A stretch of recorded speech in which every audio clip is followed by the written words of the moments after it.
Okay, everybody. Today I want to talk about how to size for a core for a romal. Um, and usually, what I do is I take my cores and I decide my string size after the fact. But the way that I've been braiding these rein bodies is an 8 strand square rein, and so typically, I want these to come out to about a quarter of an inch in diameter. And in order to get that, since I have 4 overlapping strings that go through like one side to the other, um, basically means I need a 16th of an inch of depth. The width of them, you can play with the ratio. I decided on this project to use 1/8 inch wide strings. And so, if you've seen my other videos that I've done where I kind of show um, how to get string width, you know that you start with a core size. So we're just basically going to go in reverse. I have a leftover piece of this string here just to measure it out and make sure that it truly is an eighth of an inch, because sometimes this does shrink down. But this is showing me 1/8 of an inch here on my calipers. So we're right on the money there. Now, if you want to come over here and look at the what I've got written down. So what I've written down here is basically the math for everything. And so normally your core size is going to go here. And since this is an 8 strand rein body, typically the rule that I've been taught is just to add 4 more strings. So this 6 here comes from the fact that that's half the number of strings that I'm going to have on my romal. Since I have 8 now, I'm going to have 12. So 6 is half of 12.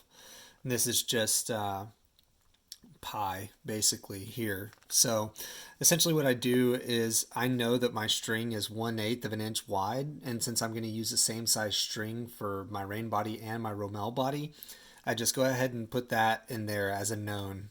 And so we're solving for the core size here. And so what I do is I just divide 3.14 divided by 6, and I get this 0.5233.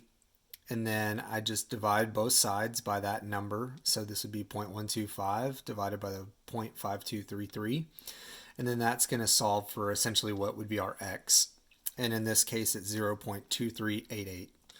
And so since my calipers don't do the 8/8, they do all the way out to 3 digits. I just rounded it up to the nearest, which is 2390. And so then I converted that, and it comes out to right around 31/128.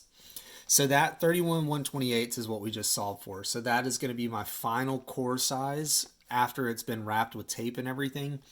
And if I'm not mistaken, whenever I use electrical tape, it adds about a 32nd of an inch. So then what I can do here is I can just basically say I need 31/128 minus, what is it, 32nd.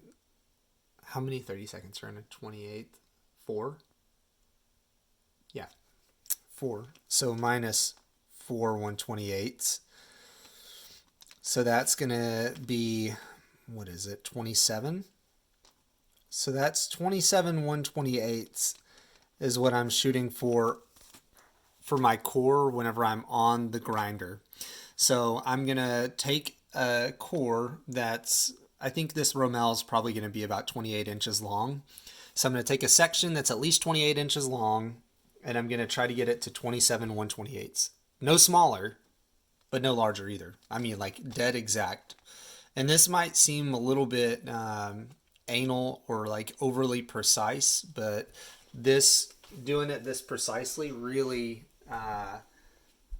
gets me right on the money for my projects. And whether that be a romal or a quirt or a bozal body, it doesn't matter what it is. I do my math and I get it really specific down to the 1/28 basically.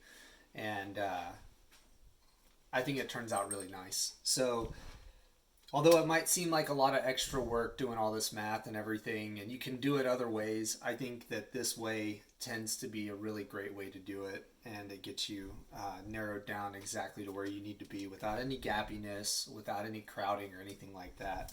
So next, I'll go take my core, grind it, and you guys don't need to see that, but I just wanted to talk through basically how to determine your core size after you've already got a final string size, like in an instance where you've got a set of reins and you're trying to figure out what size core you need for a romal.